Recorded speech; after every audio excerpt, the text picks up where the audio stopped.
అందరికీ శుభోదయం. వ్యవసాయ కళాశాల వరంగల్ చిట్చాట్ రేడియో క్లబ్కు స్వాగతం, సుస్వాగతం. నేను భానుప్రసాద్. 2024వ సంవత్సరం సెప్టెంబర్ నెల 5వ తేదీ ముఖ్యమైన వార్తలతో మీ ముందుకు వచ్చాను. అంతర్జాతీయ వార్తలు. అమెరికా స్కూల్లో కాల్పుల మోత. మొబైల్ ఫోన్తో బ్రెయిన్ క్యాన్సర్ రాదు. నైజీరియాలో దుండగుల కాల్పులు, 100 మందికి పైగా మృతి. సైనిక స్కూళ్లపై రష్యా దాడి. జాతీయ వార్తలు. జీవితంలో ఎన్నడూ బ్యాట్ పట్టనోడు క్రికెట్కు ఇన్ఛార్జ్ అయ్యాడు. జైషాపై రాహుల్ గాంధీ షాకింగ్ కామెంట్స్.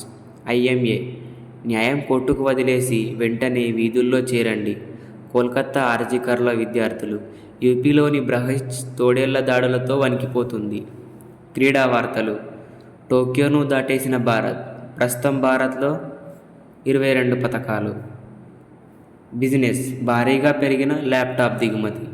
ప్రాంతీయ వార్తలు. విజయవాడలో భారీ వర్షాలు. వర్షాలతో శాంతించిన కృష్ణమ్మ, పెరుగుతున్న గోదారమ్మ. సుడిగాలితో మేడారం అడవులో 500కు పైగా ఎకరాల్లో నేలకూలిన చెట్లు. వెబ్ సెంటర్లో వైద్య నిపుణులు లేక రోగుల తిప్పలు.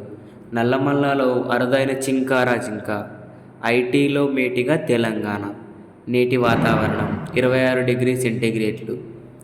ఉపాధ్యాయులకు విద్యాబుద్ధులు నేర్పి ఉత్తమ పౌరులుగా తీర్చిదిద్దడంలో కీలక పాత్ర పోషిస్తున్న గురువులందరికీ ఉపాధ్యాయ దినోత్సవ శుభాకాంక్షలు. నేటి మంచి మాట. నీ వెనకేముంది, నీ ముందేముంది అనేది నీకు అనవసరం. నీలో ఏముంది అనేదే ముఖ్యం. ఈ మాటని మనకు అందించిన వారు స్వామి వివేకానంద.